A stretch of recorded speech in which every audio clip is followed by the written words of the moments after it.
بسم اللہ الرحمن الرحیم الوضوء في البيت ثم الخروج إلى أداء الصلاة المكتوبة. پہلا کام گھر سے وضو کیجئے،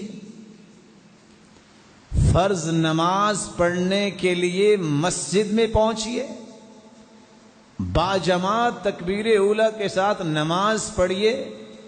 رسول اللہ صلی اللہ علیہ وسلم کا فرمان ہے، صحیح الجامع کی روایت ہے، ابو امامہ رضی اللہ تعالی عنہ روایت کے راوی ہیں، من خرج من بیتہ الى صلاة مکتوبہ، جو شخص گھر سے نکلتا ہے فرض نماز پڑھنے کے لیے، فَأَجْرُهُ كَأَجْرِ الْحَاجِّ الْمُحْرِمِ، اللہ تعالیٰ اس کے نامہ اعمال میں اتنا ہی اجر لکھواتے ہیں جتنا حاجی احرام باندھ کے حج کرنے جا رہا ہوتا ہے، جتنا اس کو اجر ملے گا.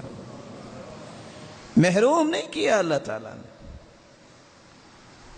وَمَنْ خَرَجَ إِلَى تَسْبِيحِ الضُّحَى، جو چاش کی نماز پڑھتا ہے، لا ينصبه الا اياه، صرف چاش کی نماز اس نظریے سے پڑھتا ہے کہ اللہ کے رسول نے پڑھی ہے.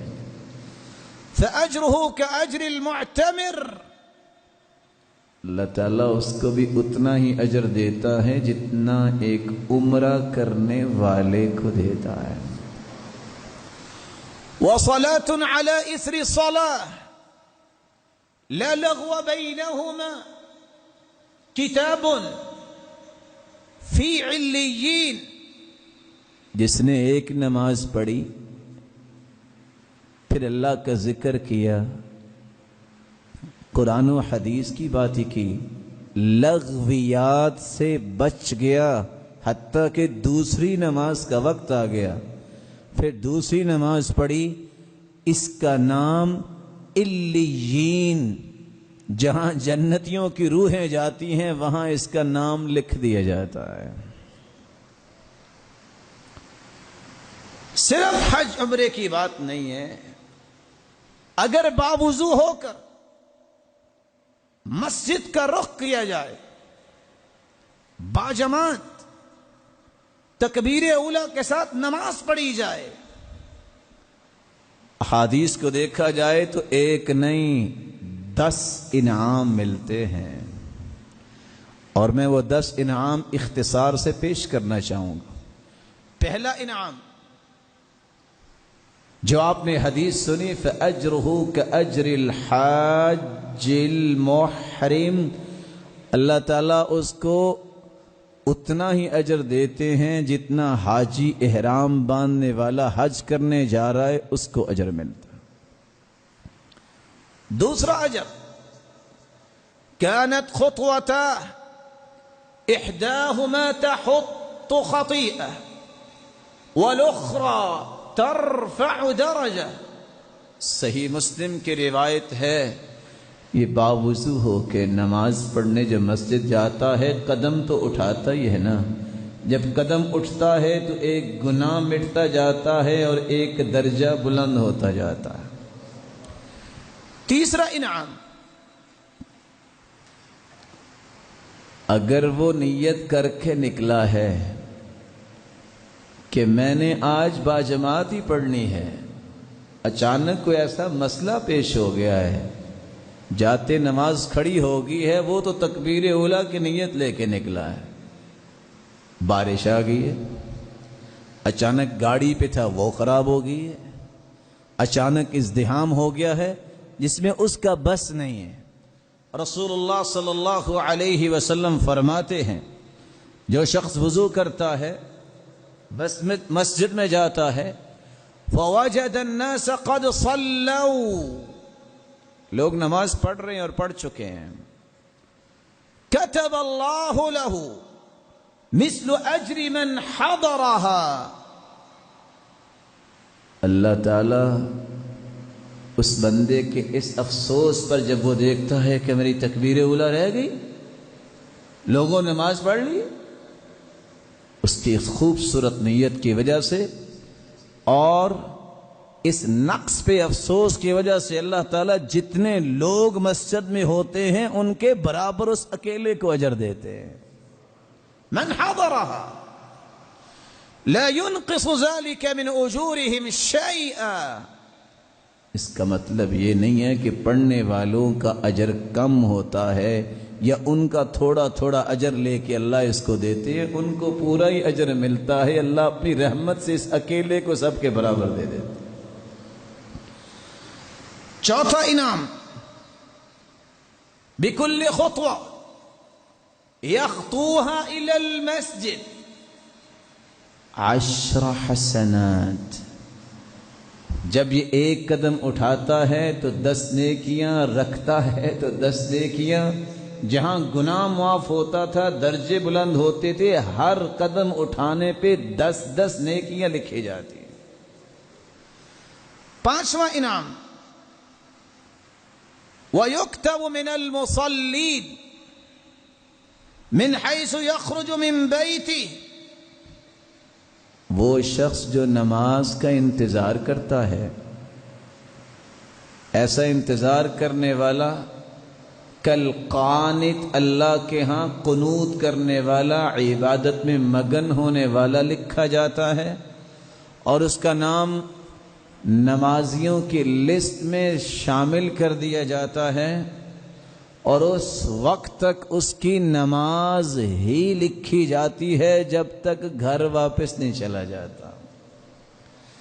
6واں انعام، فهو زائر اللہ فحق على المزور ان يكرم الزائر. یہ تو اللہ رب العزت کے گھر آنے والا، یہ تو ایسے ہی ہے. اللہ کے لیے مثال تو نہیں دی جا سکتی.